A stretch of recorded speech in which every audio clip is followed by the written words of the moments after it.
Si tu relación con una persona con apego evitativo se acaba de terminar, déjame decirte algo que nadie te ha explicado, y es que el contacto cero no funciona igual en una persona evitativa que en el resto. Sobre todo, si eres una persona con apego ansioso, te habrás dado cuenta de que da la sensación de que al evitativo le da igual, le da absolutamente igual que la relación haya terminado. Pero lo que pasa en su mente unas cuantas semanas después es un fenómeno completamente distinto. Y por eso te lo quiero explicar. Mi nombre es Teresa Verbel y yo misma, desde mi apego ansioso, tuve una relación con un apego evitativo que se rompió y gracias a un proceso de recuperación conseguimos retomar la relación desde una parte sanada de los dos. Y por eso te comparto todo lo que he comprendido en mis vídeos, así que suscríbete al canal si estás en esta situación para aprender todo lo posible.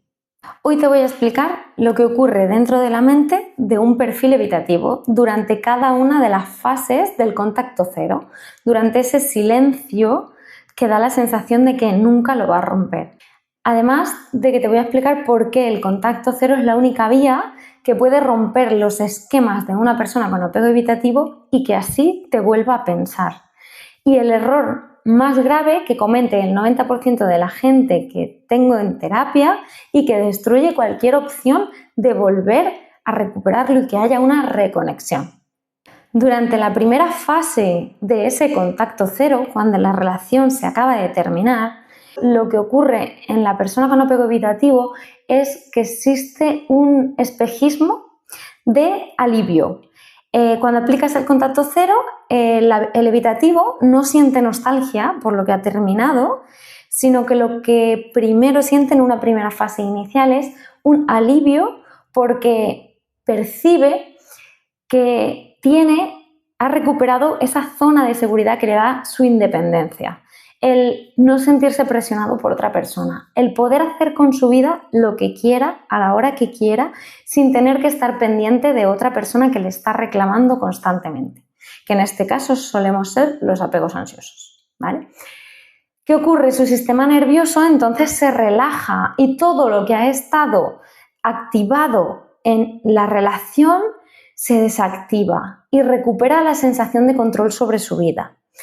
Entonces vemos que esa persona es como que empieza a respirar. Se había sentido ahogada durante la relación y empieza a respirar, a sentirse aliviado, a sentirse más libre. Es normal que en esta fase veamos que el apego evitativo publica cosas en redes sociales o sigue con su vida como si nada. Y no significa que no le importes, significa que su mecanismo de defensa ha desactivado la alarma, es decir, lo que antes le detonaba querer salir corriendo ya no se activa. Como no se activa, se siente en libertad para hacer un poco su propia vida. Pero eso no quiere decir que no te piense, ¿vale? Simplemente necesita, es como una persona que ha estado enjaulada muchísimo tiempo. Para ellos es esa sensación y esto no quiere decir que tú lo hayas enjaulado. Al final es una situación mutua en la que los dos nos comportamos desde patrones tóxicos, ¿vale? Porque venimos de heridas de infancia, de abandono y de rechazo que se detonan y se abren en este vínculo. No quiere decir que tú le hayas obligado a sentirse ahogado, ¿vale? Pero al final es una dinámica en la que el ansioso presiona, presiona, presiona y el evitativo huye, huye y huye.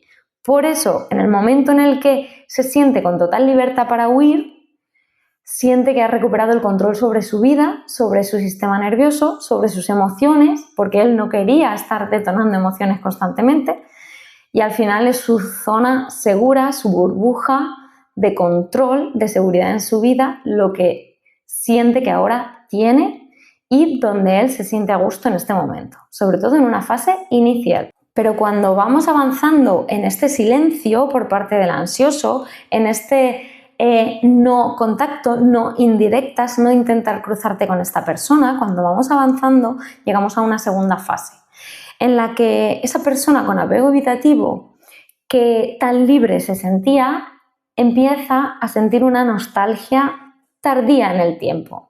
En lugar de echar de menos como el ansioso que echa de menos sobre todo en el momento en el que esa persona se despega, en la primera fase del contacto cero, el evitativo empieza a echar de menos de forma un poquito más tardía. Cuando ya ha sentido que ha vuelto a esa zona de confort y que ya está regulando su sistema nervioso, entonces en ese momento empieza a sentir la nostalgia por la relación que se ha terminado. ¿Qué ocurre? Que la clave en este momento es mantener ese silencio, porque eso es lo que va a hacer que el evitativo se pueda sentir atraído o al menos nos piense y pueda haber una posibilidad de que vuelva a pensar de forma positiva en recuperar la relación. La nostalgia del evitativo es como en diferido, se produce después. Por eso es tan importante que el ansioso sepa controlarse, sepa tener ese autocontrol de su ansiedad para no contactar y no arrastrarse y no suplicar ante el evitativo. Cuando el evitativo siente que no hay ni presión, no hay expectativas, la otra persona no le persigue, la otra persona no rompe el silencio, que es a lo que él estaba acostumbrado. Cuando ve que ocurre algo distinto a lo que él esperaba, porque esperaba que nosotros como ansiosos nos arrastremos el máximo, entonces esto rompe sus esquemas. Al no hacerlo, al no perseguirle, se descoloca completamente con la imagen que tenía de ti, porque él seguía esperando esa parte ansiosa que va detrás todo el rato, reclamando, con indirectas, con mensajes, con intentar cruzarte con él. Él estaba esperando que eso pasara. Pero si eso consigues sostenerlo como ansioso y que no ocurra, entonces jugamos a tener nosotros, los ansiosos, el control de la situación. El silencio lo que crea es un marco donde el evitativo no se siente juzgado ni presionado a comprometerse. Pero al mismo tiempo le está dando pistas de cómo nosotros estamos evolucionando. Ve que nosotros dejamos de perseguir, intuye que algo está pasando en nuestra vida distinto, que quizá estamos quitando la energía y las ganas de volver a retomar esa relación. Y ahí empieza a descuadrarle un poquito y a intentar analizar por qué no vamos detrás. Además, cuando una persona con apego ansioso que no ha sentido independencia, que no ha sentido autonomía, que no ha sentido autoestima saludable y amor propio durante la relación, empieza a, con firmeza, dar esta sensación, el evitativo se siente atraído por este tipo de perfil, por una persona independiente, con cualidades de autogestión, autocontrol emocional, que no tiene por qué arrastrarse, que no tiene por qué ir detrás. El evitativo se empieza a sentir atraído por esa parte que pensaba que nosotras no podíamos tener. Entonces, este juego del silencio, del contacto cero, es el que ayuda a que el otro empiece a hacer un clic en su mente. Y entonces no intuye esa ansiedad con la que siempre nos hemos acercado a ellos. Empieza a ver que somos personas independientes, lo que nunca podrían haber imaginado. Y ese perfil es el que precisamente atrae al evitativo. Un perfil autónomo, independiente, alguien que no necesita que le estén validando constantemente, que tiene su propia vida. Y cuando esto lo ve el evitativo, ahí, en ese punto en el que tiene la seguridad de la primera fase y ve que no nos vamos a arrastrar, empieza a pensar que en esta tercera fase podríamos ser la persona con la que sí sea capaz de construir una relación sana, porque tenemos la autonomía que él pensaba que jamás tendríamos, porque siempre estábamos dependiendo de él. Pero estas tres fases no sirven de nada si rompemos ese contacto cero. Y es que es el error que me encuentro en muchísimos ansiosos. El mayor fallo común en todos los perfiles ansiosos es romper el contacto cero al primer microataque de ansiedad que nos da. Mira, un simple me gusta, un mensaje, ¿qué tal, cómo estás? un estado indirecto que sea una frase que quiera decirle algo al evitativo.